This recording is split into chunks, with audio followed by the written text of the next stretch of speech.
মিলের পরীক্ষামূলক পদ্ধতি এই অধ্যায় থেকে তোমাদেরকে শুধু আমি আজকে 8 নোট দেব। শুধু এই একটি তোমরা 100% কমন পেয়ে যাবে, একবারে 8 শুধু একটি দেব। তোমরা যদি একটি ভালো মতো করে পড়ে যেতে পারো বা ঠিকঠাক লিখে আসতে পারো তাহলে 8 তোমরা পাবেই। ওকে, তাই তোমরা ভিডিওটি প্রথম থেকে শেষ পর্যন্ত দেখবে, পারলে অবশ্যই একটি লাইক দিয়ে দেবে। তাহলে এই অধ্যায় থেকে তোমাদের 2টি 8 নোট আসবে, 2টির মধ্যে শুধু একটি লিখতে হবে, যে কোনো একটি। তোমরা যদি লিখে আসতে পারো ঠিকঠাক তাহলে নাম্বার কিন্তু কাটবে না। এবার 100% যেটা দিব 100% চলে আসবে বা চলে এসেছে। তোমরা শুধু কোশ্চেনটা খুলে দেখবে, একবারে হুবহু তোমরা একবারে কমন পেয়ে যাবে। ওকে, তাহলে এই অধ্যায় থেকে প্রথম কোশ্চেনটি, মিলের ব্যতিরেকি পদ্ধতি আলোচনা করো।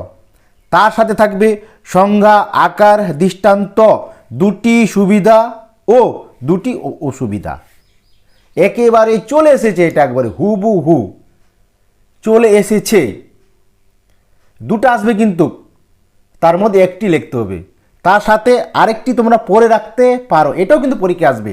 2টা আসবে পরীক্ষায়, যে কোনো কিন্তু তোমাদেরকে একটি লিখে আসতে হবে, যে কোনো একটি। তাহলে কি, মিলের সহ পরিবর্তন পদ্ধতি ব্যাখ্যা করো। তার সাথে সংজ্ঞা, আকার, দৃষ্টান্ত, 2টি সুবিধা ও 2টি অসুবিধা।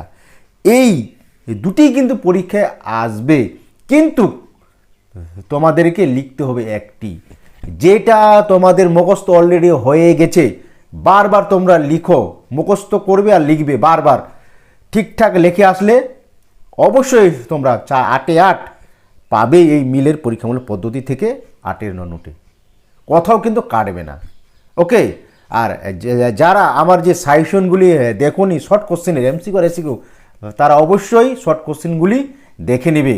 তার মধ্যেই তোমরা শর্ট কোশ্চেনে যে 40টা আসবে এমসিকিউ আর এসিকিউ, এই 40টা তোমরা হুবহু কমন পাবে, এর বাইরে একটিও আসবে না। আমি যা সাজেশন দিই তাই পরীক্ষা আসতে বাধ্য, তোমরা দেখে নেবে। ওকে, তাহলে দেখা হবে নেক্সট ভিডিওতে।